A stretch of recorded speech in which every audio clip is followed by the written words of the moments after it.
2019년 6월 6일 아침 오산 내산미동 야산묘지 옆 낙엽더미가 어색하게 부풀어 있었습니다. 흙을 한 겹 걷자 비닐 조각 그리고 뼈처럼 하얀 파편이 흩어져 드러났죠. 햇빛을 막는 차광막 아래에서 유해가 하나씩 수습되는 동안 조금 떨어진 곳에서는 금속 유류품이 나왔습니다. 평범한 흠집 하나, 사소한 마모가 사라진 23분의 공백을 열기 시작합니다. 이 야산에 누가 무엇을 묻어버리려 했던 걸까요? 오늘도 어떤 진실과 마주하게 될지 모르지만 구독자 여러분의 하루만큼은 무사하고 평온하시길 바랍니다. 2019년 6월 6일 오전 7시 30분 오산 내산미동 야산에 아침 햇살이 비스듬히 내려앉았습니다. 묘지 주변을 정리하던 정태수는 낙엽더미 사이로 툭 튀어나온 돌을 보고 잠시 허리를 펴고 숨을 고릅니다. 60대 중반 벌초일을 해온 지 10년이 넘었지만 이곳 묘지는 처음이었습니다. 여기도 손봐야겠네. 태수는 낫을 내려놓고 장갑을 낀 손으로 낙엽을 걷어냅니다. 그런데 흙이 평평하지 않았습니다. 둔덕처럼 솟아있는데 자연스럽게 쌓인 게 아니라 누가 일부러 덮어놓은 것처럼 보였습니다. 이상하네. 태수는 무릎을 굽히고 흙을 조금 더 걷어냅니다. 비닐 조각이 드러났습니다. 그 아래로 작고 하얀 조각이 보였습니다. 처음엔 돌인 줄 알았는데 자세히 보니 달랐습니다. 태수는 손을 멈추고 천천히 뒤로 물러섰습니다. 심장이 빠르게 뛰기 시작했습니다. 이거 뼈 아닌가? 그는 휴대폰을 꺼내 112에 전화를 걸었습니다. 손이 떨렸지만 목소리는 최대한 침착하게 유지했습니다. 여기 오산 내산미동 야산묘지 근처인데요. 사람 뼈 같은 게 발견됐습니다. 30분 뒤 지구대 순찰차 2대가 야산 입구에 도착했습니다. 경찰관들은 현장을 확인한 뒤 즉시 출입을 통제했습니다. 여기서 이 나무까지 선 치세요. 차량은 아예 못 들어오게 막아야 합니다. 노란 통제선이 야산 입구를 가로막았습니다. 출입 기록표가 만들어지고 발견 지점으로 이어지는 경로에는 아무도 들어갈 수 없게 되었습니다. 태수는 경사면 아래에서 담요를 걸치고 앉아 있었습니다.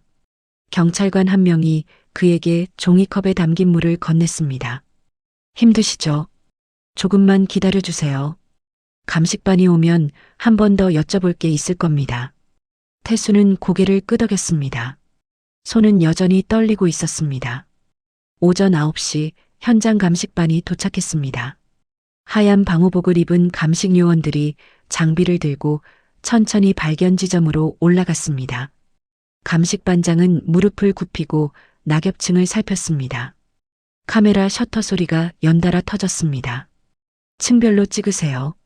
흙 한 겹 벗길 때마다 사진 남기고요. 네, 알겠습니다. 감식 요원들은 삽과 핀셋을 이용해 흙을 조금씩 걷어냈습니다. 뼈가 흩어진 상태로 여러 곳에서 나왔습니다. 백고라가 상당히 진행되어 있었습니다. 오래됐네요. 최소 몇 년은 된 것 같습니다. 감식반장은 고개를 끄덕이며 주변을 둘러봤습니다. 이곳은 야산 중턱이었고 사람들이 자주 오가는 길에서는 한참 떨어져 있었습니다. 여기 금속 나왔습니다. 감식요원 한 명이 작은 물건을 집게로 집어 올렸습니다. 반지처럼 보였습니다. 조금 떨어진 곳에서 또 다른 금속 조각이 발견되었습니다. 위치 좌표 찍고 깊이도 재세요. 주변 흙이랑 같이 채취하고요. 네. 감식요원들은 유류품이 발견된 지점마다 표지판을 세우고 사진을 찍었습니다. 각 물건이 놓인 깊이와 방향까지 꼼꼼히 기록했습니다. 차광막이 설치되었습니다. 유해가 더 이상 햇빛에 노출되지 않도록 보호하기 위해서였습니다. 그날 오후 유해는 국립과학수사연구원으로 이송되었습니다. 법의관은 뼈를 하나씩 펼쳐놓고 기본 감정을 시작했습니다. 골반뼈, 장골, 치아 상태를 확인했습니다. 성별과 연령대를 추정하기 위해서였습니다. 치아 배열과 치과 치료 흔적도 자세히 살폈습니다. 성장판 흔적 보이시죠? 네, 아직 완전히 다치지 않았습니다. 그럼 미성년자일 가능성이 높습니다. 법의관은 감정 의뢰서의 모든 특징을 빠짐없이 적어 내려갔습니다. 신원을 확인할 수 있는 단서는 하나라도 놓쳐서는 안 되었습니다. 같은 시각 오산경찰서 강력팀 사무실에서는 긴급회의가 열렸습니다. 팀장 최진호는 화이트보드 앞에 서서 팀원들을 바라봤습니다. 신원불명 장기 은닉 사건으로 봐야 합니다. 수사 방향을 세 축으로 나눕니다. 그는 보드에 큰 글씨로 적어 내려갔습니다. 첫째, 현장 기반. 은닉 방식과 지형 선택을 분석합니다.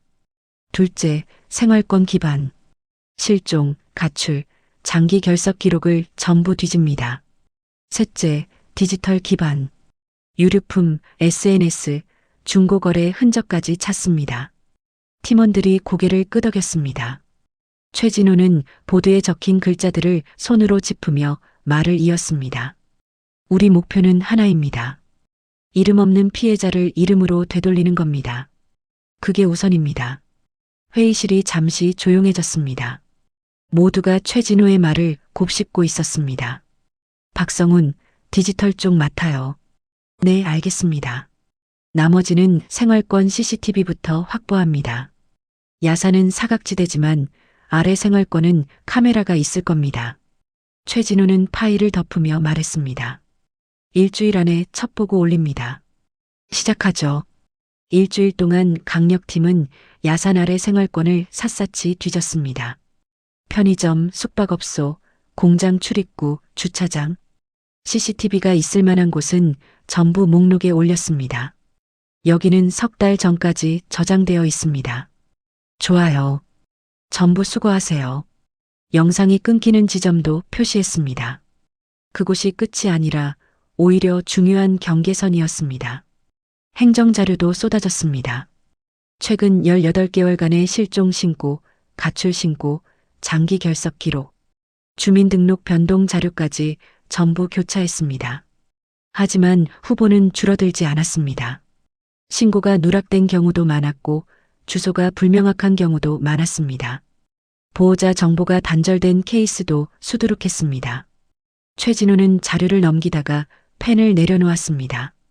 기록의 공백이 제일 위험하네요. 그는 창밖을 바라보며 낮게 중얼거렸습니다. 2주가 지났습니다. 최진호는 공개 수사 전환을 검토했습니다. 하지만 무분별한 확산은 2차 피해를 만들 수 있었습니다. 유류품 일부만 공개합니다. 치아, 체격 정보도 범용적으로만 정리하고요. 제보 창구는요? 엽니다. 하지만 검증 가능한 것만 받습니다.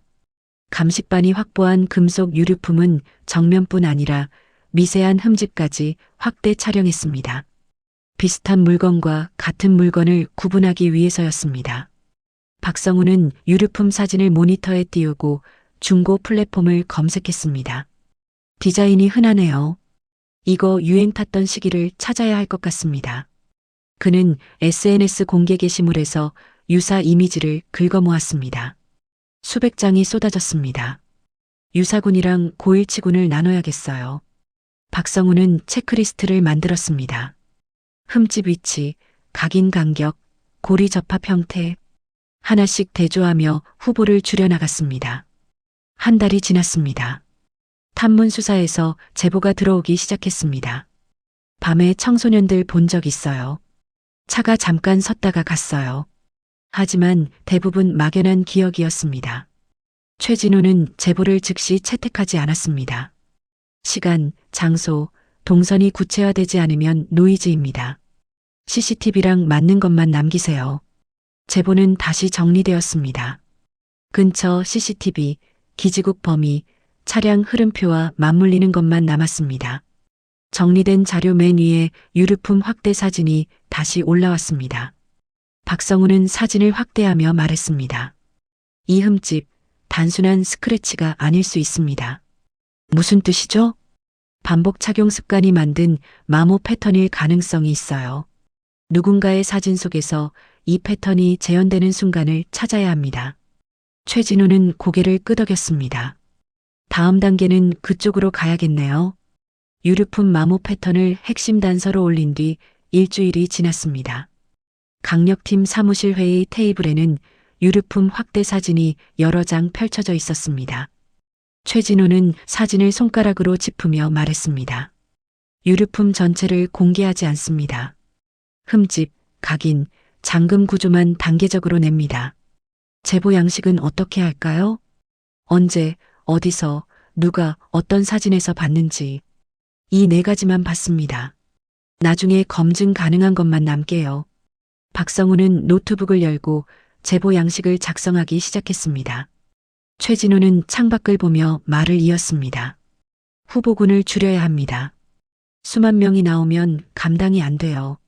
그는 화이트보드 앞으로 가서 펜을 들었습니다. 최근 2년간 실종, 가출 목록을 단순 나열하지 말고 조건으로 층을 나눕니다. 마지막 목격 지역이 오산, 화성생활권과 겹치는가?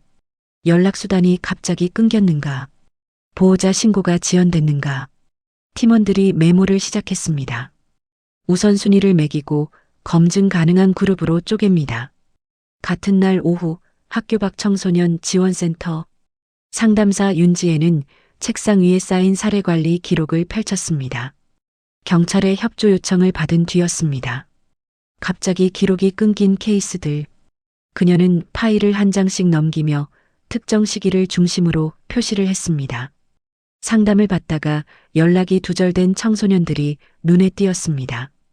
그런데 이상한 점이 있었습니다. 여러 청소년이 같은 지역을 반복적으로 언급했습니다. 공장단지 주변, 특정 편의점 앞, 골목 어귀. 윤지혜는 지도를 꺼내 해당 지점들을 표시했습니다. 점들이 모이자 하나의 생활권이 드러났습니다. 여기. 그녀는 휴대폰을 들고 경찰에 전화를 걸었습니다. 최 팀장님, 윤지혜입니다. 보내드릴 자료가 있습니다. 이틀 뒤 강력팀은 윤지혜가 표시한 지점을 중심으로 탐문을 재개했습니다. 밤 10시 편의점 앞 형사 2명이 야간 근무자에게 다가갔습니다.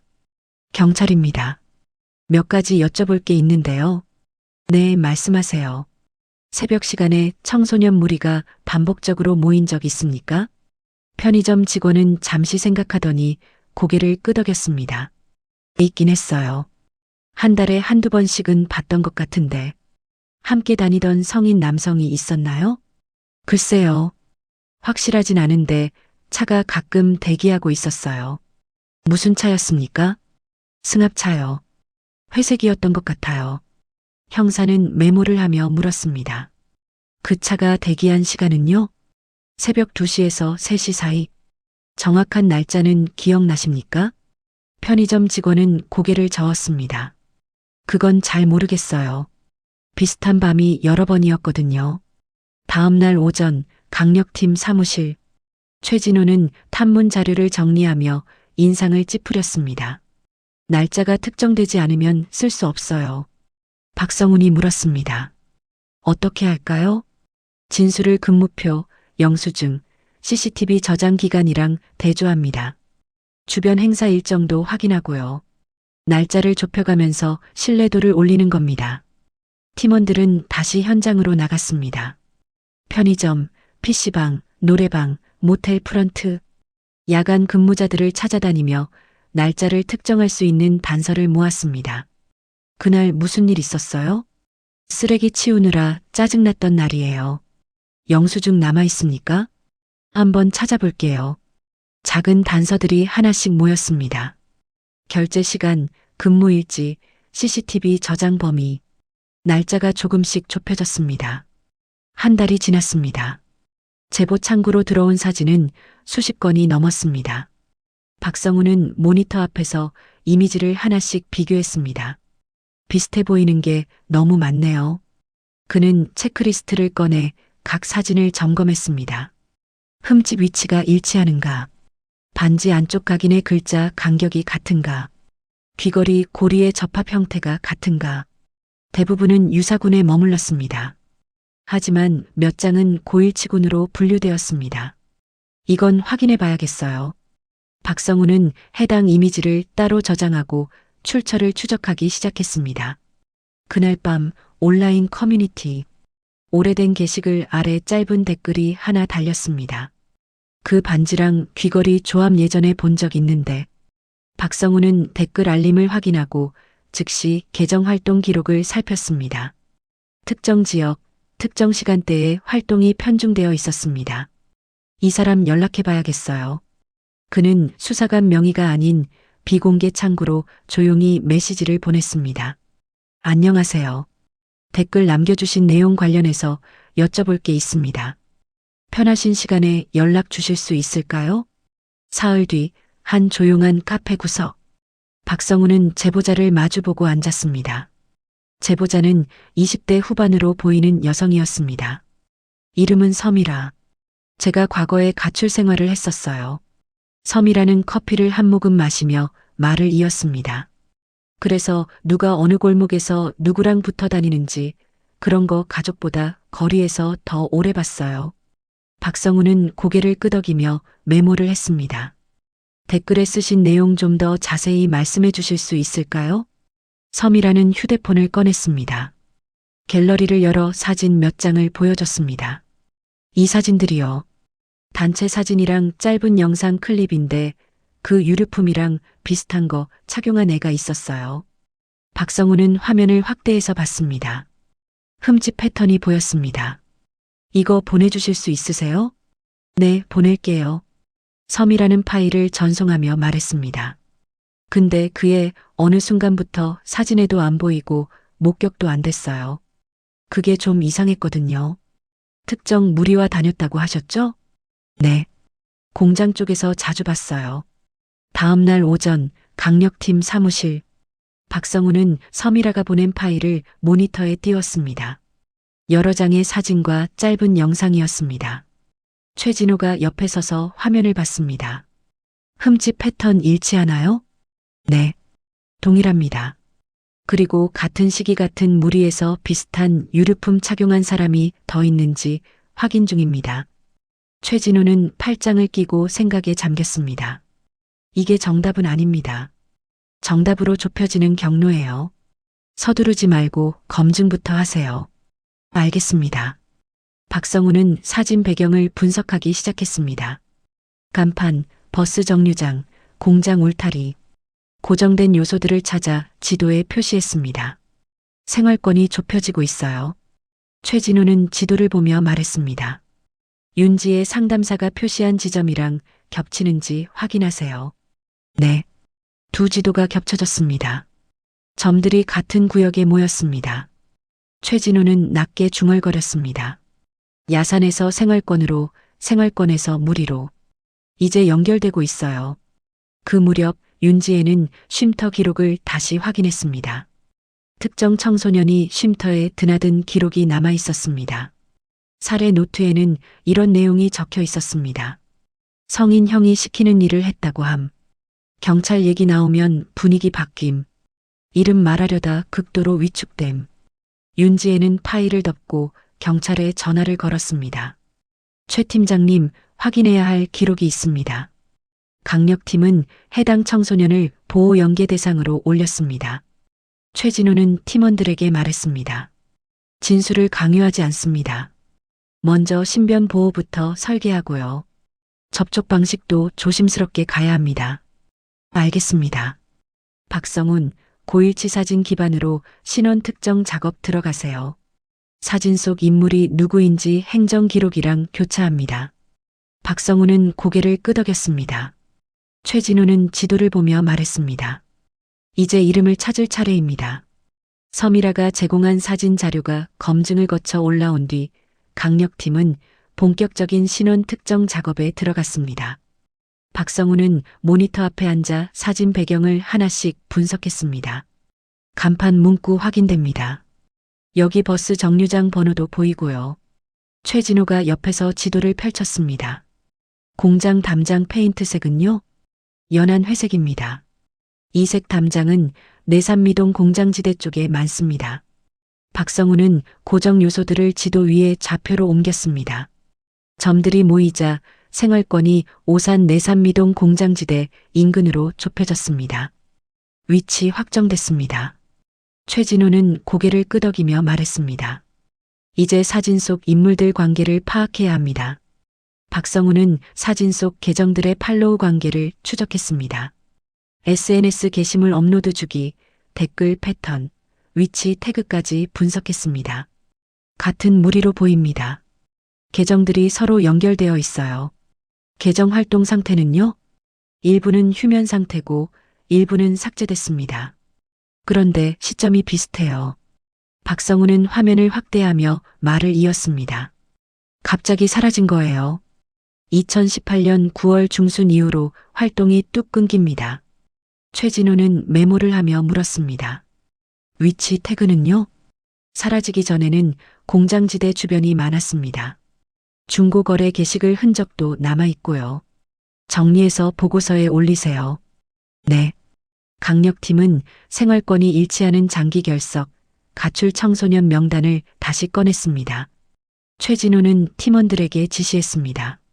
학교 밖 청소년 지원센터, 교육지원청, 지자체 사례관리 기록 전부 대조합니다. 일정 기간 연락 두절로 종결된 건들만 추려내세요. 이름은 남아있는데 현재 위치가 없는 케이스만요? 네. 그 명단이랑 사진 속 계정군 인간관계를 맞춰가면서 한 명씩 소거합니다. 팀원들은 각자 자료를 나눠들고 작업을 시작했습니다. 사흘 뒤 후보 한 명이 떠올랐습니다. 강민재. 가명이었지만 기록에는 실명으로 남아 있었습니다. 박성우는 파일을 열어 읽었습니다. 과거 상담 기록에 일시 귀가, 재가출이 반복됐다고 나와 있습니다. 마지막 확인된 생활권은요? 내산미동 공장단지 주변입니다. 최진호는 서미라가 제공한 사진을 다시 꺼냈습니다. 체형, 헤어스타일 변화 흐름이 유사한가요? 네. 일치합니다. 최진호는 파일을 덮으며 말했습니다. 1순위 후보로 올립니다. 하지만 즉시 단정하지 않습니다. 검증 절차를 단계화하세요. 검증 1단계는 타임라인 작성이었습니다.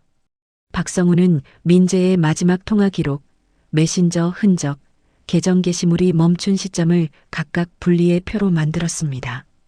통화 끊긴 시점은 2018년 9월 12일입니다. 계정 게시물은요? 9월 15일 이후로 없습니다. 학교 기록은요? 9월 중순 이후 연락 두절로 기록돼 있습니다. 최진호는 표를 보며 말했습니다. 서서히 꺼진 게 아니라 갑자기 끊긴 거네요.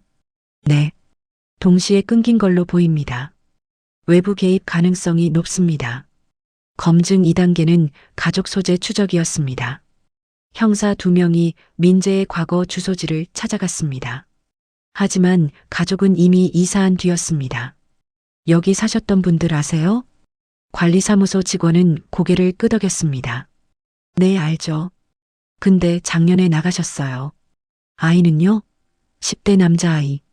한동안 안 보이더니 나중엔 아예 못 봤어요. 형사는 메모를 하며 물었습니다.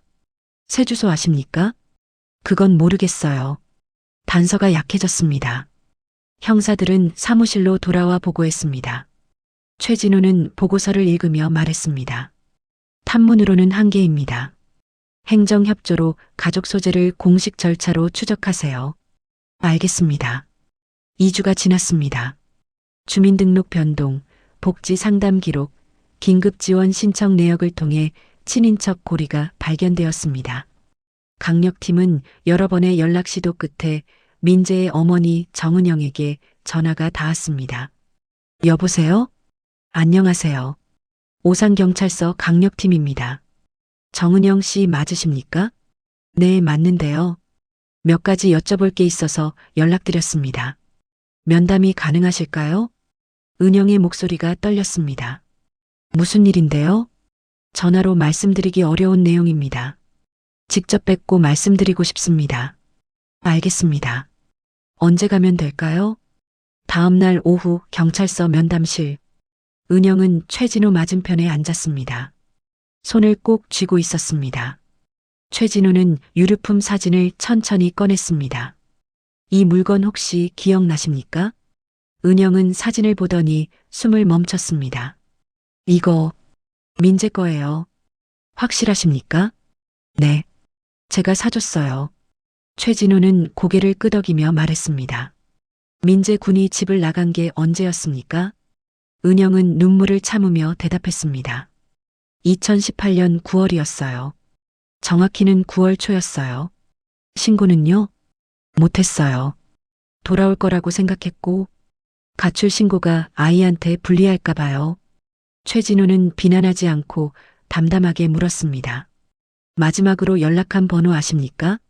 네, 알아요. 은영은 휴대폰을 꺼내 번호를 보여줬습니다. 최진호는 메모를 했습니다. 친구 이름도 기억나시는 게 있으면 말씀해 주세요. 은영은 떠오르는 이름 몇 개를 말했습니다. 최진호는 전부 기록했습니다. 은영이 제공한 민재의 과거 사진이 섬이라 자료와 비교되었습니다. 체형, 착용 습관이 더욱 강하게 맞물렸습니다. 최진호는 팀원들에게 말했습니다. 검증 3단계 들어갑니다. 가족 DNA 대조 진행하세요. 결과 나오기 전까지 피해자 확정 표현은요? 금지입니다. 공식적으로는 후보 단계입니다. 알겠습니다.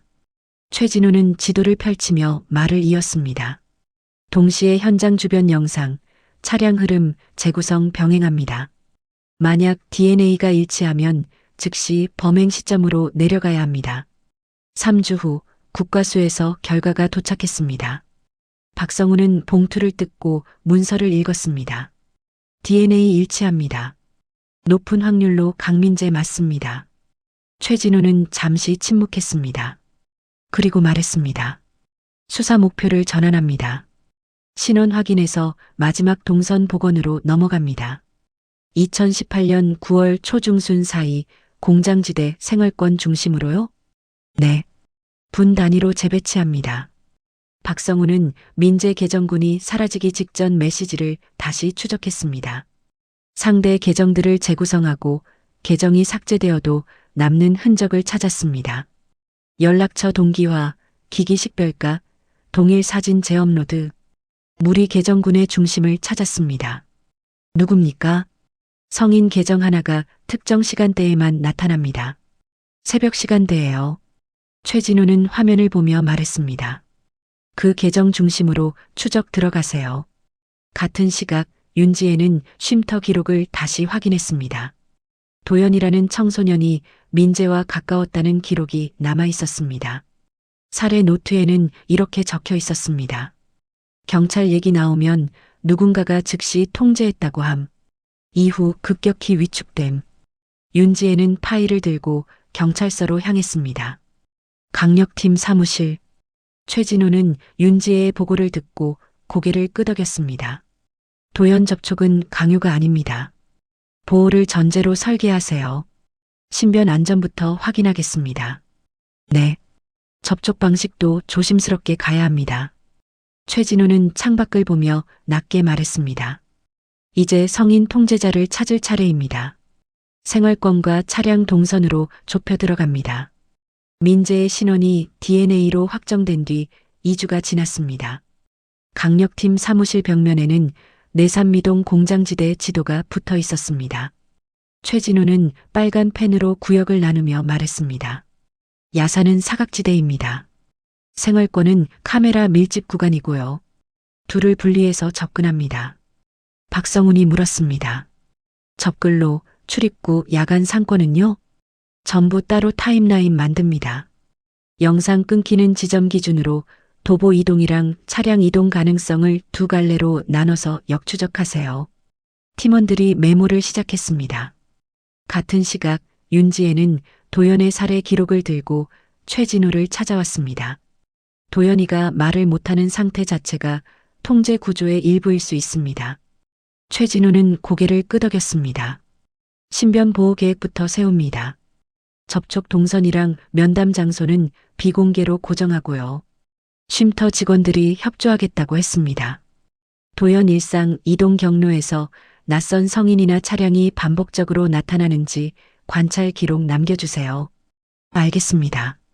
윤지혜는 파일을 건네며 말했습니다. 이미 정리해뒀습니다. 그 시각 박성우는 민재 계정군과 도연의 계정 흔적을 교차 분석하고 있었습니다. 특정 성인 계정과 접촉한 시간대가 새벽에 집중돼 있습니다. 계정이 바뀌었나요? 네. 하지만 기기 식별, 사진 재업로드 흔적으로 보면 동일 인물이 운영한 걸로 보입니다. 박성우는 화면을 확대하며 말을 이었습니다. 위치 태그 분석해보니까 공장단지 주변 골목 몇 곳이 반복됩니다. 최진호는 지도에 해당 지점을 표시했습니다. 우선 감시 지점으로 선정합니다. 탐문 방식도 바뀌었습니다. 형사들은 막연한 기억을 묻는 대신 고정된 사건으로 기억을 붙잡는 질문을 했습니다. 공장 경비 초소 앞. 새벽에 청소년 무리 때문에 신고 들어간 적 있습니까? 경비는 잠시 생각하더니 고개를 끄덕였습니다. 있었어요. 담장 근처에서 소란 피워서 민원 전화 받았죠. 그날 기록 남아 있습니까? 근무일지에 적어놨을 겁니다. 경비는 사무실로 들어가 낡은 노트를 꺼냈습니다. 페이지를 넘기다가 손가락으로 한 줄을 짚었습니다. 여기요. 2018년 9월 13일 새벽 2시 30분. 형사는 사진을 찍으며 물었습니다. 그 후에 어떻게 됐습니까? 잠시 뒤에 차가 왔어요. 회색 승합차였는데 그거 오더니 애들이 흩어졌어요. 승합차 번호판 기억나십니까? 그건 못 봤어요. 어두웠거든요. 형사는 고개를 끄덕이며 메모를 했습니다. 감사합니다. 주변 CCTV 자료 다시 확보하겠습니다. 며칠 후 편의점, 숙박업소, 공장 출입구 CCTV가 다시 수거되었습니다. 박성우는 영상을 프레임 단위로 돌리며 동일 시간대를 찾았습니다. 회색 승합차 나왔습니다. 최진호가 다가왔습니다. 번호판은요? 흐린 구간이 많습니다. 대신 차량 외형 특징으로 추적 가능합니다. 박성우는 화면을 멈추고 설명했습니다. 휠캡 형태, 뒤범퍼 흠집, 루프렉 유무. 이런 걸로 항목화해서 프레임마다 체크하고 있습니다. 같은 차량으로 묶이나요? 네. 같은 특징이 연속으로 등장합니다. 박성우는 지도 위에 차량 이동 경로를 선으로 그렸습니다. 공장단지 골목을 반복해서 도는 패턴입니다. 최진호는 팔짱을 끼고 지도를 봤습니다. 단순 통행이 아니네요. 대기, 회수, 이동 같은 목적 운행으로 봐야 합니다. 박성우는 야산 적글로 구간을 손가락으로 짚었습니다. 여기는 영상 공백입니다. 그런데 경계선 앞뒤에서 차량이 나타나고 사라지는 시간을 초 단위로 맞춰봤습니다. 체류 시간이 나오나요? 네. 약 23분입니다.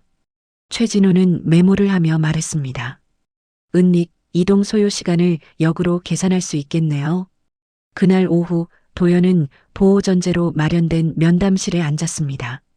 윤지혜가 옆에 있었고 최진호는 맞은편에 앉았습니다. 도연아, 천천히 말해도 돼요. 네가 말하고 싶은 만큼만 말하면 돼. 도연은 손을 꼭 쥐고 있었습니다. 최진호는 부드럽게 물었습니다. 이름을 말하지 않아도 괜찮아요. 대신 그 사람이 어떻게 행동했는지만 말해줄 수 있을까요? 도연은 고개를 끄덕였습니다. 특정 장소에서만 우리를 불렀어요. 편의점 앞이나 골목 끝에서요. 시간대는요? 새벽이요. 항상 새벽이었어요. 연락은 어떻게 왔어요? 특정 번호로만 왔어요. 그 번호로만 연락하라고 했어요. 최진호는 메모를 하며 물었습니다. 차는요? 회색 승합차요. 그 차 보면 다들 긴장했어요. 도연은 말을 멈췄습니다. 손이 떨리고 있었습니다. 윤지혜가 도연의 어깨를 가볍게 두드렸습니다. 잘했어. 충분해. 강력팀 사무실로 돌아온 최진호는 도연의 진술을 정리했습니다. 통제자의 특징을 행동으로 정리합니다. 특정 장소에서만 호출, 특정 편의점 앞대기, 특정 번호로만 연락, 특정 시간대에만 등장. 박성훈이 물었습니다. 차량 동선이랑 접합시킬까요? 네. 특정인을 좁혀갑니다.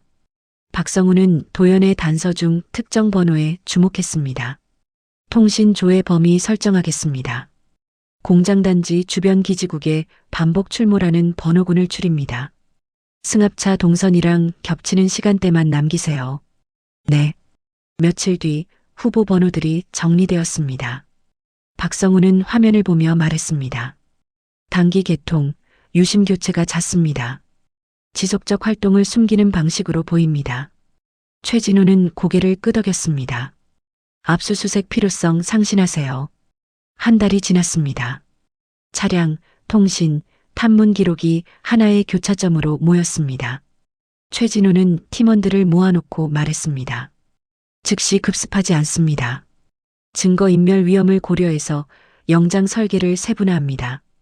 주거지, 차량, 공장 출입 세 축을 동시에 묶는 거죠? 네. 생활권에서 확보한 영상, 근무일지, 결제 시간표를 첨부합니다. 특정 시간대에 특정 동선이 반복된다는 점을 문서로 고정하세요. 그 사이 형사들은 공장단지, 인근 골목에서 잠복 관찰을 이어갔습니다. 밤 11시, 골목 끝. 형사 2명이 차 안에 앉아 주변을 지켜보고 있었습니다. 저거 아닙니까? 맞습니다. 동일 외형입니다. 회색 승합차가 골목으로 들어와 잠시 정차했습니다. 잠시 뒤 사라졌습니다. 형사는 무전기를 들었습니다. 목표 차량 확인. 이전과 같은 루트입니다. 기록 남기세요. 알겠습니다. 관찰 기록은 날짜, 시간, 방향, 정차 위치까지 표준 양식으로 남겨졌습니다. 어느 새벽 회색 승합차가 다시 나타났습니다. 최진우는 보고를 받고 결심했습니다. 공백 구간과 생활권 구간이 동일한 손에 의해 연결되어 있습니다. 다음 단계로 넘어갑니다. 그는 팀원들을 보며 말했습니다. 압수수색과 동시 검거를 준비합니다. 디지털 기기 봉인, 차량 확보, 공범 분리 조사가 한 호흡으로 이어져야 합니다. 팀원들이 고개를 끄덕였습니다. 실행 계획 최종 확정합니다. 압수수색 영장이 발부된 뒤 사흘 동안 강력팀은 실행 계획을 세밀하게 조율했습니다. 최진우는 회의실에 팀원들을 모아놓고 말했습니다. 영장 집행 시간은 새벽대로 고정합니다. 차량이 움직이는 시간이니까요. 출동조는요? 3개로 분리합니다. 주거지, 차량, 공장 출입 거점. 동시에 통제되어야 합니다. 최진우는 화이트보드에 조를 나눠 적었습니다. 각 조는 체포, 압수, 현장 보존 역할을 겹치지 않게 배치합니다. 체크리스트 사전 공유하세요. 팀원들이 서류를 나눠받았습니다. 집행 전날 오후 박성우는 증거인멸 방지 목록을 만들었습니다. 휴대폰, 유심 외장 메모리, 노트북, 공유기, 차량 블랙박스, 클라우드 로그인 세션, 포렌식 봉투 번호랑 봉인 테이프 번호 사전 발급했습니다. 압수물이 현장에서 섞이거나 누락되지 않게 주의하세요. 네. 박성우는 봉투를 정리하며 말했습니다. 현장 요원들한테 배포하겠습니다. 최진우는 교차표를 한 장으로 재정리했습니다. 공장 경비일지, 편의점 결제 시각, 숙박업소 CCTV 타임코드, 차량 외형 식별표, 기지국 출몰 시간표. 피의자가 말을 아끼거나 진술이 엇갈리더라도 시간, 장소, 행동 틀 안에서 즉시 압박 가능하게 만들어야 합니다. 그는 표를 복사해 각 조에 나눠줬습니다.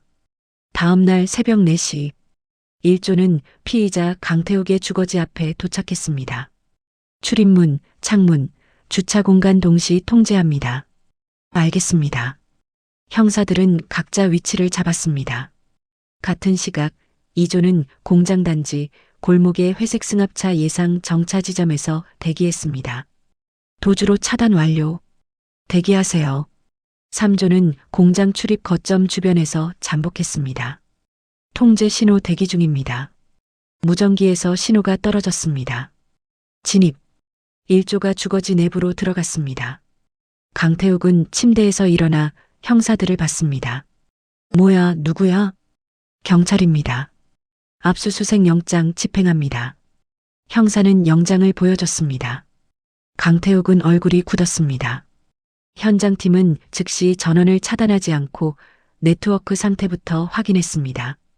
원격 삭제 가능성 차단합니다. 압수 대상 기기 화면 상태 촬영하세요. 휴대폰 화면이 사진으로 남겨졌습니다. 비행기 모드로 전환한 뒤 전원을 차단했습니다. 유심분리 봉인. 예비폰도 확보합니다. 서랍 안에서 다수의 유심과 예비 휴대폰이 발견되었습니다. 사용 흔적이랑 보관 흔적 나눠서 포렌식 우선순위 매기세요. 알겠습니다. 2조는 회색 승합차 내부를 그대로 촬영했습니다. 블랙박스, 내비게이션, 차량 등록 서류 확보, 트렁크 바닥 매트 확인합니다. 감시기원이 트렁크를 열고 바닥을 살폈습니다. 흙이랑 식물 잔해 보입니다. 채취 키트로 채집하세요. 야산 토양 샘플이랑 비교 감정 들어갑니다. 샘플이 라벨링되어 봉투에 담겼습니다. 3조는 공장 거점 출입문 주변을 보존했습니다. 이동 동선 제한합니다. 지문, 신발은 타이어 자국 보존하세요. 내부 작업대 확인 중입니다. 형사는 보관함과 폐기물통을 중심으로 살폈습니다. 급히 치운 흔적 있습니다. 촬영하고 체증하세요. 바닥에서 얼룩이 발견되었습니다. 시약 검사 의뢰 가능한 샘플 확보합니다. 네. 같은 시각 도영과 연관된 청소년 공범 가능 인물들이 별도 장소에서 확인되었습니다. 형사들은 서로 접촉하지 못하도록 분리했습니다. 그날 새벽 어디 있었습니까? 집에 있었어요. 형사는 CCTV 타임 코드를 꺼내 보여줬습니다. 여기 당신 아닙니까? 청소년은 말을 멈췄습니다. 누구랑 이동했습니까? 어떤 차량 탔습니까? 청소년은 고개를 숙였습니다. 형사는 결제 시각 기록을 추가로 제시했습니다. 이 시간에 편의점에서 결제한 사람이 당신입니다. 진술 범위를 좁히는 게 좋을 겁니다. 압수물 초기 포렌식이 시작되었습니다. 박성우는 메시지 원문을 복구하며 말했습니다. 노골적으로 남은 건 없지만 패턴이 보입니다. 어떤 패턴입니까?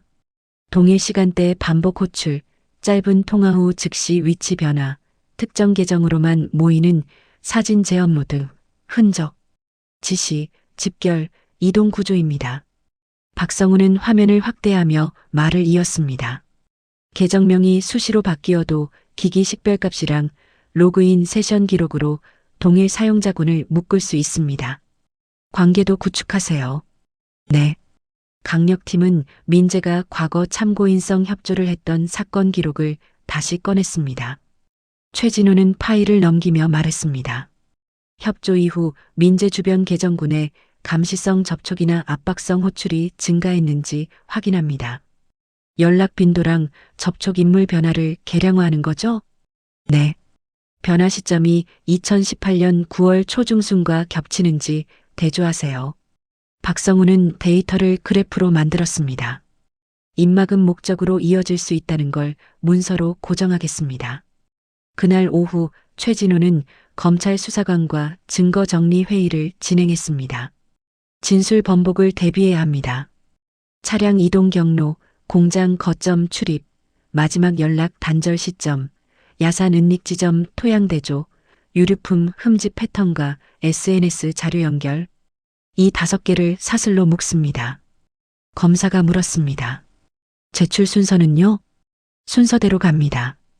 공범 조사에서는 한 번에 자백 유도하지 않고 부분 인정, 교차 검증, 물증 고정 순서로 계단을 밟습니다. 알겠습니다. 작전 직후 확보된 진술 중 한 인물이 특정 시간표를 언급했습니다. 공장 단지에서 야산 방향으로 이동한 구간이요? 네. 새벽 2시 50분쯤이었어요. 최진우는 즉시 영상 공백 경계선을 다시 설정했습니다. 체류 시간 재산출합니다. 박성훈이 물었습니다. 다음 단계는요? 최진우는 지도를 보며 말했습니다. 현장 재확인입니다. 토양, 식생 대조 감정으로 은닉 과정의 직접 연결을 확정합니다. 그는 파일을 덮으며 말을 이었습니다. 절차에 착수합니다. 공범 진술에서 야산 이동 시간표가 특정된 뒤 이틀이 지났습니다. 강력팀 사무실에는 영상 공백 경계선이 표시된 지도가 펼쳐져 있었습니다. 최진호는 두 지점을 손가락으로 짚으며 말했습니다. 공장지대 CCTV 마지막 프레임과 야산 접글로 첫 프레임. 차량이 사라진 시각과 다시 나타난 시각을 초 단위로 맞춥니다. 박성훈이 화면을 확대했습니다. 체류 시간 산출 완료했습니다. 23분 14초입니다.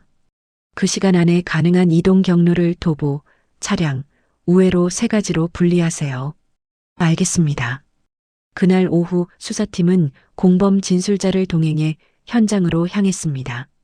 차 안에서 진술자는 말이 없었습니다. 형사들도 대화를 차단했습니다. 공장단지 골목에 도착하자 형사가 말했습니다. 여기서부터 걸어갑니다. 당신이 기억하는 대로 움직이세요. 진술자는 천천히 걸었습니다. 형사들은 뒤를 따르며 시간을 쟀습니다. 7분 32초. 야산 접글로 입구까지 도착했습니다. 여기서 차량으로 전환합니다. 형사들은 차를 타고 경사로를 따라 올라갔습니다. 정차 가능한 공간을 확인하며 노면 상태와 경사를 체크했습니다. 이 시간표로 가능합니다. 최진호는 고개를 끄덕이며 메모했습니다. 현장 재확인 과정에서 형사들은 야산 초입 노면을 살폈습니다.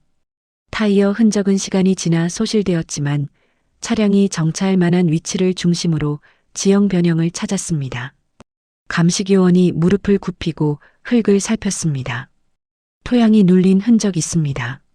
촬영하고 표준 양식으로 기록하세요. 네. 차량 하부가 긁힌 자국도 발견되었습니다. 바퀴가 빠져나간 홈 형태 보입니다. 토양 깊이별로 샘플링합니다. 감식요원은 샘플을 채취해 라벨링했습니다. 이어 감식요원은 시신 발견 지점 주변의 토양 대조군을 꺼냈습니다. 이미 채취해둔 샘플입니다. 비교군이랑 동일 규격 용기에 담겠습니다. 입자 크기, 색, 유기물 함량, 식생잔해, 종류 비교 가능하게 유지하세요. 채취 시점, 깊이, 좌표 세분화해서 라벨링하겠습니다. 샘플이 봉인되어 차량으로 옮겨졌습니다. 다음 날 오전 차량 압수 당시 확보한 승합 차트렁크 매트와 실내 틈의 샘플도 정리되었습니다. 박성훈은 봉투를 확인하며 말했습니다. 흙, 식물 잔해 샘플 국과수로 넘어갑니다. 최진호가 물었습니다. 감정 항목 추가 의뢰했습니까? 네. 야산 식생의 특정 종자, 잎 조각이 차량 실내에서 발견될 경우 공백 구간 체류를 물증으로 지지할 수 있다고 명시했습니다. 좋습니다. 같은 기간 박성훈은 압수된 기기에서 삭제 기록 복원 대신 삭제 전후 행동 패턴을 고정했습니다. 로그인 세션 시간표, 유심 교체 시각, 특정 계정 접속 위치 변화 일괄 추출했습니다. 공장 단지 CCTV 공백 시간대랑 겹칩니까? 네. 교차표로 대조 완료했습니다. 박성훈은 화면을 확대하며 말을 이었습니다. 현장 이동과 디지털 흔적이 같은 방향을 가리킵니다. 강력팀은 공범 조사에서도 역할을 쪼갰습니다. 최진호는 조사실에서 한 공범에게 물었습니다. 민재를 공장 쪽으로 어떻게 불렀습니까? 전화로 불렀어요. 집결 지점은 어디였습니까? 편의점 앞이요. 최진호는 CCTV 프레임을 꺼내 보여줬습니다. 이 시각 맞습니까? 공범은 고개를 끄덕였습니다. 차량 탑승 인원은 몇 명이었습니까? 넷이요. 이동 후 정차 위치는요? 공범은 말을 멈췄습니다. 최진호는 결제 영수증을 추가로 제시했습니다. 이 시간 이후 어디로 갔습니까? 공범은 고개를 숙였습니다. 야산 쪽이요. 최진호는 메모를 하며 말했습니다. 야산에서 무엇을 했습니까? 공범은 입술을 깨물었습니다. 차에 있었어요. 밖으로 안 나갔어요. 다른 사람들은요? 내렸어요. 최진호는 기지국 출몰 기록을 꺼냈습니다. 당신 휴대폰이 이 시간에 야산 기지국에 잡혔습니다. 차 안에만 있었다는 진술과 일치합니다. 공범의 얼굴이 굳었습니다. 조사가 이어지는 동안 윤지혜는 도연의 통제 방식 단서를 수사팀에 전달했습니다. 최진호는 자료를 읽으며 말했습니다. 통제자가 누군지보다 통제 구조가 어떻게 작동했는지를 먼저 입증합니다. 행동 규칙으로 정리하는 거죠? 네. 인상착의가 아니라 반복 패턴으로 설명합니다. 수사팀은 민재의 과거 참고인성 협조 사건 기록을 다시 대조했습니다. 박성우는 그래프를 화면에 띄우며 말했습니다. 협조 이후 민재 계정군의 접촉 인물이 바뀌고 호출 빈도가 증가한 시점이 2018년 9월 초중순과 겹칩니다. 동기 연결고리로 쓸 수 있겠네요. 네. 시점별 그래프 형태로 내부 자료 만들었습니다. 국과수 감정 결과가 단계적으로 회신되기 시작했습니다. 최진호는 결과지를 읽으며 말했습니다. 토양, 식생 대조 중간 결과입니다. 단독 확정으로 과장하지 않습니다. 항목별로 분해해서 기록하는 거죠? 네. 승합차 실내 샘플과 야산 대조군의 유사성이 어느 항목에서 강하게 나오는지 분해합니다. 박성훈이 물었습니다. 공범 진술이 흔들릴 경우 대비하는 겁니까? 네. 물증이 독립적으로 지지하는 구조를 유지해야 합니다. 송치 준비가 본격화되는 시점, 최진호는 종합시간표를 완성했습니다. 발견, 신원, 동선, 통제, 이동, 은닉, 동기 순서로 재배치되었습니다. 각 단계가 독립적으로 입증되는 구조입니다. 팀원들이 고개를 끄덕였습니다. 최진호는 시간표를 복사하며 말했습니다. 다음 단계는 공범 진술 번복 가능성을 차단하는 겁니다. 각 인물의 역할을 시간표와 물증으로 고정한 뒤 법정 제출용으로 변환합니다. 그는 파일을 덮으며 말을 이었습니다. 준비를 끝냅니다. 종합시간표가 완성된 뒤 1주가 지났습니다. 강력팀 회의실 테이블에는 증거 묶음이 5개로 나뉘어 쌓여 있었습니다. 최진호는 각 묶음을 손가락으로 짚으며 말했습니다. 발견과 감식, 신원 특정, 마지막 동선, 이동과 은닉, 동기와 통제 구조. 각 묶음이 단독으로도 성립해야 합니다. 박성훈이 물었습니다. 핵심 증거 목록이랑 반박 대비 포인트를 별도 문서로 분리하는 거죠? 네. 어느 증거가 빠져도 나머지가 같은 결론을 향하도록 중복지지 구조를 만듭니다. 박성훈은 디지털 자료를 정리했습니다. 캡처 이미지 수준으로 제시하지 않겠습니다. 로그인 세션 타임라인, 기기 교체 빈도, 계정 공간 연결도, 특정 시간대 호출 패턴을 표준 도표로 만들었습니다. 최진호가 화면을 봤습니다. 시간축이 CCTV 프레임 타임 코드랑 기지국 출몰 시간표와 맞물립니까? 네. 교차 검증 완료했습니다. 박성우는 마우스를 움직이며 말을 이었습니다. 어느 증거가 빠져도 나머지가 같은 결론을 향합니다. 최진호는 공범 진술을 재정리했습니다. 자백으로 그대로 올리지 않습니다. 진술이 제공하는 정보 중 검증 가능한 항목만 분리합니다. 팀원 하나가 물었습니다. 진술, 검증, 확정 순서로요? 네. 집결 장소, 차량 탑승 인원, 정차 지점처럼 확인 가능한 사실은 CCTV, 결제, 기지국 기록으로 고정합니다. 최진호는 펜으로 밑줄을 그으며 말을 이었습니다. 확인 불가능한 표현이나 추정은 기록에서 따로 표시합니다. 재판에서 진술과장 공격을 받지 않게 방어선을 구축하는 겁니다. 수사팀은 야산이 사각지대라는 약점을 법정에서 뒤집히지 않도록 논리를 세웠습니다. 최진호는 화이트보드에 순서를 적었습니다. 사각지대 자체를 숨기지 않습니다. 오히려 생활권 CCTV가 끊기는 경계선의 의미, 공백 체류 시간, 산출 방식, 차량 경로가 반복되는 패턴의 객관성을 순서대로 설명합니다. 토양, 식생 대조 결과는요? 그 공백을 어떻게 메우는지 마지막에 제시합니다. 팀원들이 메모를 시작했습니다. 윤지혜는 도영과 관련 청소년들의 진술 과정을 조율했습니다. 최진호와 마주 앉아 말했습니다. 조사 녹화, 익명화 범위, 증인 출석 방식, 심리 지원 동선까지 정리했습니다. 도연이가 제공한 행동 단서는요? 사건의 중심 증거로 쓰지 않습니다. 통제 구조를 설명하는 보조 근거로만 기능하게 자료 제출 위치를 조정했습니다. 최진우는 고개를 끄덕였습니다. 2차 피해를 최소화하는 게 우선입니다. 알겠습니다. 강력팀은 통제 구조의 실체를 정리했습니다. 박성우는 자료를 화면에 띄우며 말했습니다. 단순한 폭력 묘사로 처리하지 않았습니다. 청소년들이 어떻게 호출되고 이동했는지, 휴대폰과 유심 교체가 어떻게 관계를 숨겼는지, 생활권에서 특정 시간대에만 무리가 모였는지 운영 방식으로 정리했습니다. 최진호가 물었습니다. 사건이 우발적 충돌이 아니라 관리된 환경에서 발생했다는 걸 사실 중심으로 고정하는 거죠? 네. 송치 직전 수사팀은 민재의 과거 참고인성 협조 사건 기록을 동기 파트에 연결했습니다. 최진호는 파일을 넘기며 말했습니다. 협조했다는 사실만으로 보복을 단정하지 않습니다. 협조 이후 민재에게 나타난 접촉 변화를 증거로 제시합니다. 호출 빈도 증가, 접촉 인물 변경, 특정 성인 계정 출연이요? 네. 2018년 9월 공장 단지 이동 시간표가 겹치는 지점을 보여줍니다. 박성우는 그래프를 추가하며 말했습니다. 동기가 감정이 아니라 행동 변화의 연쇄로 보이게 만들었습니다. 최진호는 피의자 측 방어 전략을 예상했습니다. 우발적 다툼이나 개인 간 충돌로 축소하려는 가능성이 있습니다. 팀원 하나가 물었습니다. 어떻게 대비합니까?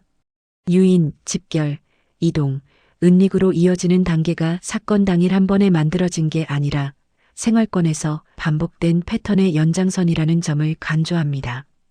최진호는 자료를 꺼내며 말을 이었습니다. 반복 동선, 반복 출몰 번호, 반복 계정군 첨부합니다. 사건의 성격을 단발이 아니라 구조로 제시하는 겁니다. 법정 준비가 본격화되면서 강력팀은 각 피의자의 역할을 시간표에 고정했습니다. 박성우는 문서를 작성하며 말했습니다. 누가 민재를 공장으로 오게 만들었는지, 누가 차량을 운행했는지, 누가 야산 접근을 가능하게 했는지 직접 표현하지 않습니다. 각자와 연결된 물증을 나열하는 거죠? 네. 해당 시간대 위치, 기지국 출몰, 차량 접촉, 기기 사용, 역할이 자연스럽게 도출되게 합니다. 공범 진술이 일부 엇갈리는 지점이 발견되었습니다. 최진호는 그 지점을 표시하며 말했습니다. 억지로 하나로 맞추지 않습니다. 엇갈림이 생기는 부분을 표시하고 그 부분을 물증으로 보강합니다. 진술이 흔들려도 사건 골격이 무너지지 않게요? 네. 핵심 연결고리를 다시 중앙에 세웁니다. 동선, 차량, 유류품, 토양대조, 디지털 시간표, 검찰 송치가 완료된 뒤에도 강력팀은 제보 창구를 유지했습니다. 박성훈이 물었습니다. 추가 제보가 들어올 수 있습니까? 가능성은 있습니다. 하지만 검증 절차를 계속 적용합니다. 최진호는 파일을 정리하며 말을 이었습니다. 허위 제보가 들어와 이미 확정된 신원과 사건 구조를 흔들 수도 있습니다. 주의해야 합니다. 알겠습니다. 최진호는 수사 기록에 후속 조치 항목을 추가했습니다. 사건 해결 이후에도 반복될 수 있는 공백을 줄이기 위한 조치입니다. 첫 공판을 앞두고 최진호는 법정 설명 순서를 확정했습니다. 야산 발견에서 시작합니다. 곧바로 SNS 유류품 단서로 넘어가 신원 특정의 논리적 계단을 보여줍니다. 마지막은요? 협조 진술에 대한 보복 동기가 어떻게 행동 변화와 통제 구조로 입증되는지로 닿습니다. 최진호는 파일을 덮으며 말했습니다. 판결 이후까지 이어질 정리 단계로 넘어갈 준비를 마쳤습니다. 첫 공판이 시작된 뒤 한 달이 지났습니다. 재판부는 쟁점을 3가지로 정리했습니다. 판사는 서류를 넘기며 물었습니다. 야산이 사각지대인데 이동과 은닉을 어떻게 특정했습니까? 검사는 자료를 제출하며 대답했습니다. 생활권 CCTV의 경계선과 공백 체류 시간 산출 방식으로 제시하겠습니다. 화면에 회색 승합차의 반복 동선이 표시되었습니다. 정차 지점, 차량 블랙박스, 내비게이션, 기지국 출몰 시간표가 같은 시간축에 올려졌습니다. 검사는 말을 이었습니다. 차량 실내 샘플과 야산 토양, 식생대조 항목별 결과가 공백 구간을 메웁니다. 판사가 고개를 끄덕였습니다. 다음 쟁점은 공범 진술의 엇갈림이었습니다. 변호인이 물었습니다. 진술이 일부 엇갈리는 구간을 무엇으로 고정했습니까? 검사는 교차표를 제출했습니다. 엇갈리는 지점을 따로 표시했습니다. 그 구간을 물증으로 보강했습니다. 집결 장소는 결제 영수증과 CCTV로, 이동 시간대는 기지국 출몰과 영상 타임코드로, 차량 접촉은 블랙박스와 외형 식별표로 각각 고정되었습니다. 검사는 말을 이었습니다. 진술이 흔들려도 확정된 사실 묶음이 유지되는 구조입니다. 변호인은 더 이상 반박하지 않았습니다. 신원 특정 과정이 화면에 제시되었습니다. 이후의 감정과 행정 기록의 교차, 제보 사진의 단계적 검증, 유류품 흠집 패턴의 반복 확인, 가족 소재 추적, DNA 대조. 검사는 유류품 사진을 확대하며 말했습니다. 비슷한 물건이 많아 혼선이 발생했습니다. 체크리스트로 고일치군만 남겼습니다. 판사가 물었습니다. 수사가 우연이 아니라 소거와 검증의 연속이었다는 뜻입니까? 네, 그렇습니다. 동기 파트가 제시되었습니다. 검사는 그래프를 화면에 띄웠습니다. 피해자가 과거 참고인성 협조를 했다는 사실만으로 단정하지 않았습니다. 협조 이후 접촉 인물과 호출 패턴이 바뀌는 디지털 시간표, 생활권에서 특정 성인 계정군이 반복 등장하는 패턴, 그리고 2018년 9월 공장단지 이동 시간표가 겹치는 지점을 제출합니다. 판사는 그래프를 보며 메모했습니다. 검사는 말을 이었습니다. 보복이 감정적 해석이 아니라 행동 변화의 연쇄입니다. 재판이 진행되는 동안 추가 제보가 소수 들어왔습니다. 최진호는 사무실에서 제보를 검토했습니다. 박성훈이 물었습니다. 채택합니까? 이미 확정된 시간표와 증거 사슬에 대입해 검증 가능한 것만 남깁니다. 최진호는 파일을 덮으며 말을 이었습니다. 기억의 왜곡이나 과장 가능성이 큰 제보는 채택하지 않습니다. 하지만 생활권 통제 구조에 대한 주변 정황은 별도 기록으로 분리합니다. 유사사건 예방 자료로 축적하는 거죠? 네. 선고가 가까워질 즈음 피해자 어머니 은영은 수사 기록을 확인했습니다. 최진호는 은영과 마주 앉아 말했습니다. 민재군의 마지막 동선이 공장단지와 야산 사이에서 끊긴 이유가 스스로 숨은 게 아니라 누군가의 동선 속에 편입된 결과였습니다. 은영은 눈물을 닦으며 고개를 끄덕였습니다. 제가 제공한 사진이랑 연락처가 수사에 어떻게 반영됐는지 알 수 있을까요? 네. 절차적으로 정리해서 피해자 측 기록에도 남겼습니다. 최진호는 파일을 건넸습니다. 은영은 파일을 받아들고 천천히 읽었습니다. 선고 결과가 내려졌습니다. 주요 피의자 강태욱에게는 무기징역, 공범들에게는 각각 징역형이 선고되었습니다. 판사는 판결문을 읽었습니다. 사건은 미확인 백골에서 특정 피해자 사례로 확정되었습니다. 유류품과 SNS 사진이 신원 특정의 도구로 작동한 과정, 그리고 생활권에서 반복된 통제, 호출, 이동 패턴이 사건 당일의 유인, 이동, 은닉과 연결된 과정이 입증되었습니다. 법정이 조용해졌습니다. 판사는 말을 이었습니다. 초기의 피해자 불명, 동기 불명 상태가 절차적으로 해소되었음을 인정합니다. 판결 이후 최진호는 사건 종결 보고서를 작성했습니다. 야산 사각지대라는 약점이 생활권 경계선 분석과 샘플 대조 감정으로 어떻게 보완됐는지, 후보군이 방대했던 이유가 신고 지연과 기록 공백에서 비롯됐다는 점, 그리고 제보가 정답이 아니라 검증 가능한 자료를 제공했을 때만 수사에 기여할 수 있다는 원칙을 항목별로 적었습니다. 박성훈이 옆에서 물었습니다. 다음 사건에서 재사용 가능한 매뉴얼 형태로 남기는 거죠? 네. 최진호는 파일을 저장하며 말했습니다. 이게 우리가 남길 수 있는 기록입니다. 윤지혜는 학교 밖 청소년 지원망과 행정기관의 협업 절차를 개선했습니다. 장기 결석, 연락 두절 케이스를 조기에 묶어 확인하는 체크리스트를 제안했고, 쉼터와 경찰의 접촉이 단순 신고가 아니라 보호 전제의 정보 연결로 작동하도록 표준 안내문과 내부 교육 자료를 정리해 현장에 배포했습니다.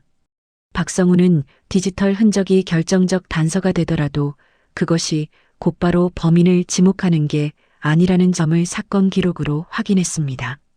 시간표와 동선, 생활권 기록과 결합될 때 비로소 법정에서 살아남는 증거가 된다는 점을 포렌식 보고서의 핵심 사례로 남겼습니다.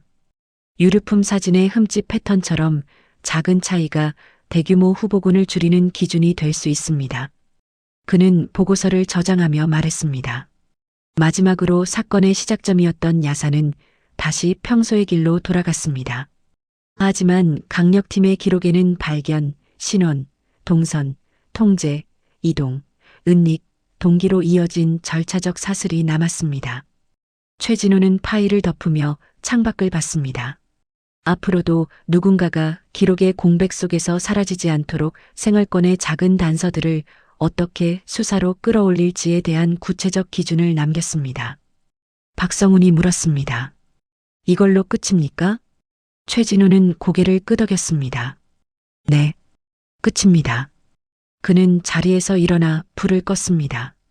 사무실이 어두워졌습니다. 2019년 야산에서 발견된 백골 항구는 이름을 되찾기까지 수많은 절차를 거쳐야 했습니다. 유류품의 작은 흠집 하나, SNS에 남은 사진 한 장, 생활권 CCTV의 경계선, 그리고 기록의 공백 쪽에서 사라진 청소년의 마지막 흔적들. 수사팀은 야산이라는 사각지대를 생활권의 작은 단서들로 메워갔고 결국 강민재라는 이름을 되찾아줬습니다. 이 사건은 단순히 범인을 찾는 것이 아니라 이름 없는 피해자를 이름으로 되돌리는 과정이었습니다. 수사는 끝났지만 기록은 남았습니다. 앞으로도 누군가가 기록의 공백 속에서 사라지지 않도록, 그리고 작은 단서 하나도 놓치지 않도록. 오늘도 영상 끝까지 시청해 주셔서 감사합니다. 구독, 좋아요 눌러주시는 분들에게 건강과 행복이 가득할 거예요. 감사합니다.